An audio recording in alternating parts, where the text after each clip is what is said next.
Hey Grauwelt fans, it's me again, Vic Salinas, and this week I'm answering another subscriber question. This week's question comes from a subscriber, Aryan Joshi, and Aryan asks, how do you make the fantasy relate to actual history, in my case, Indian history? What would be your approach? This is something that I personally find very fascinating and something that I personally like to do, so I really do want to answer this question as best as I possibly can, and I do think I have a bit to say about it.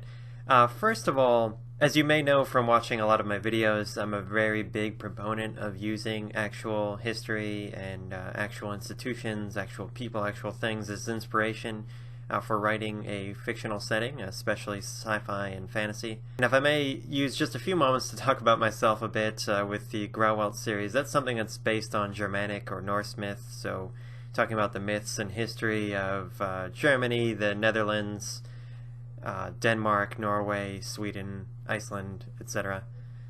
And I did a lot of study on that, so I would say that that's the very first thing that you want to do. If you want to base your story kind of on an Indian model, India, the country, not Native American, the very first thing you would want to do is read up on that as much as you can. Even if you're from that society, say you're going to do something that is from Indian lore and you live in India and you were raised in India, you still want to do as much research as you possibly can into the myths of that culture. I'm an American, half Hispanic, half white. One side of my family comes from Germany far enough back, mostly over the past couple hundred years lived in the United States, and the other half of my family lives in Bolivia and South America.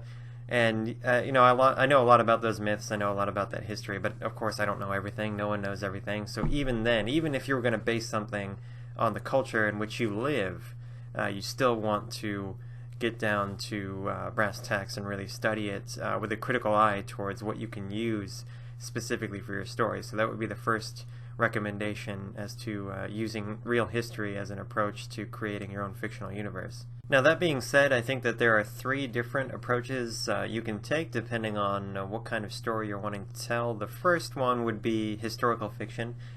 Me personally, I've never written any historical fiction, and I'm not particularly a fan of it, although I know a lot of people are, and I'm not trying to put that down. It's just my personal tastes are not along the lines of historical fiction. Now, in historical fiction, you write a story based in a historical era. It's entirely a fictional story, but it's set in the real world during a real time, and all of the events are realistic to that regard. So, say for example, you were going to write a historical novel that takes place in India in the year 1550.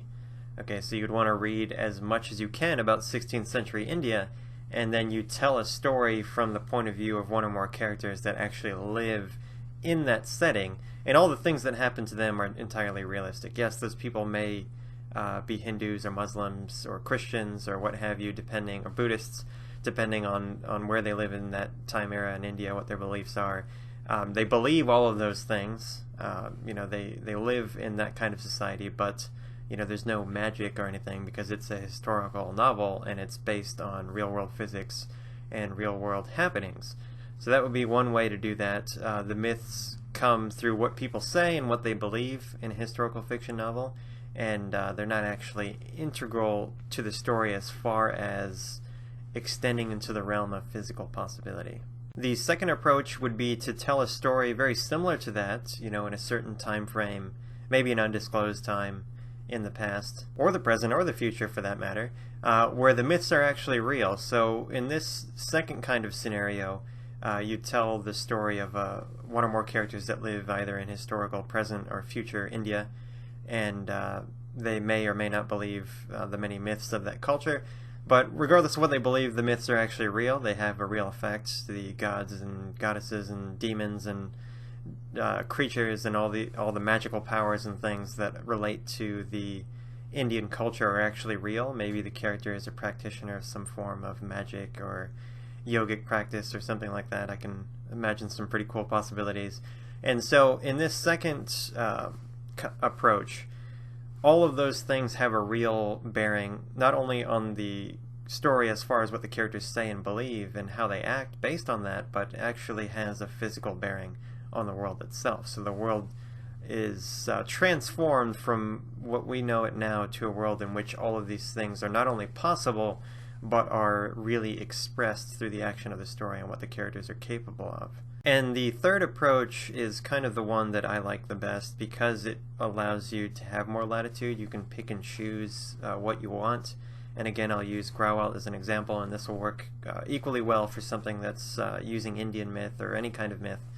And that's a separate time and separate place sort of scenario. So in Grauwelt, the Grauwelt is a different universe that it coexists alongside our universe and several others, which ties into the whole Yggdrasil, cosmic tree mythology of Norse and Germanic myth. And so you have all of these parallel universes that some beings can travel between, but most can't. Just like, we can't travel into the realm of ghosts, but sometimes they can travel to our realm, at least, in a fictional setting, say.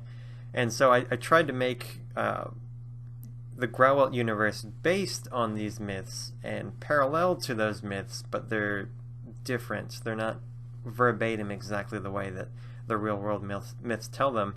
And I wanted to do that because I wanted to kind of give a sense that maybe the people who lived in our past in Germany and in the Scandinavian countries, maybe they had it wrong.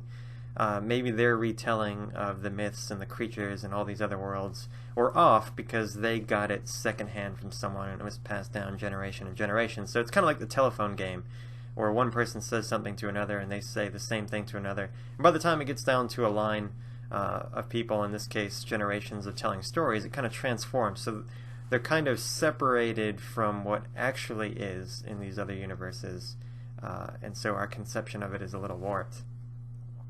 That and the fact that over time, a fictional universe is going to change just as much as our real world is going to. So in this third approach, to use your example of an Indian-inspired mythological universe, you kind of use the real-world myth to inform the way that your universe works, but it doesn't necessarily have to conform to that entirely. So it doesn't have to happen on Earth.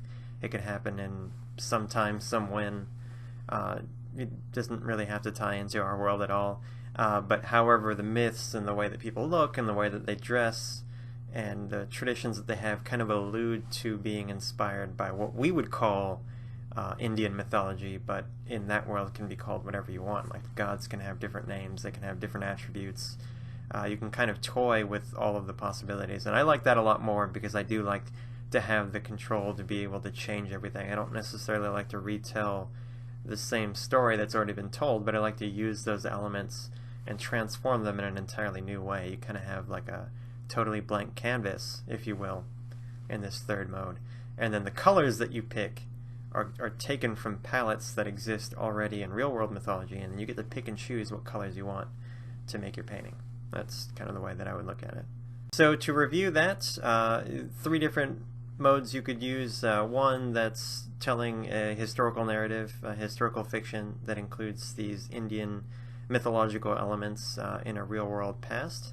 So everything in that kind of universe is going to be totally physically possible, just as contemporary fiction would be. It's just kind of set in the past and informed on the past. 2, we take the myths as true, and your novel could be in the past, present, or future, and all the Indian myths are actually true, and all of those myths are actually manifested in the story just as they would be in the ancient stories, and you just kind of have a new saga to tell based on those myths. And then 3, my personal favorite, would be to have your own sometime and some when that's informed by the mythology, not necessarily even of just one culture. You could mix in whatever you wanted and kind of have your own universe in which to toy and mix and have fun any way that you choose. So I'll end this video by thanking Aryan Joshi. Thank you very much, Aryan, for submitting your question. I had a lot of fun answering it, and I do hope, I know I tend to ramble a lot, I do hope that my ramblings helped you in some way, and if you have any other follow-up questions, please feel free to reach out to me in the comments and I'll definitely answer them for you. If any of you would have any questions that you want answered in the comment section or in a video, please leave your thoughts and questions in the comment section and I'll get back to you. I don't want to discourage anyone from asking a question, but if a question I think is good enough and broad enough or specific enough in a way that would appeal to a lot of subscribers based on what I know about you and the conversations that we have, then I will make a video about it. At the very least, I do promise to get back to you in the comments if you do have a question or concern that I can answer. You can also always email me at victor.salinas@grauwelt.com. I love getting emails. I'm sorry if I'm kind of slow in getting to all of the questions that I get. Some of you may have waited more than a week. I try at the very least to answer comments and emails that I get at least once a week, usually on weekends like a Sunday. Sometimes I do fall behind because I do have a lot of other things that I have to do, and sometimes I get a lot of questions, so it takes me a while to get through them, and I do like to give really well thought out, well executed answers so that I don't just want to give you a one-liner. I want to give you exactly what you're looking for when you ask a question, and I do really appreciate the fact that you guys come to me at all for any of this stuff. So I want to thank Arian, and I want to thank all of you for watching. Don't forget to rate and share this video if you liked it, and subscribe to the Grauwelt channel. I'll talk to you guys next time. Bye.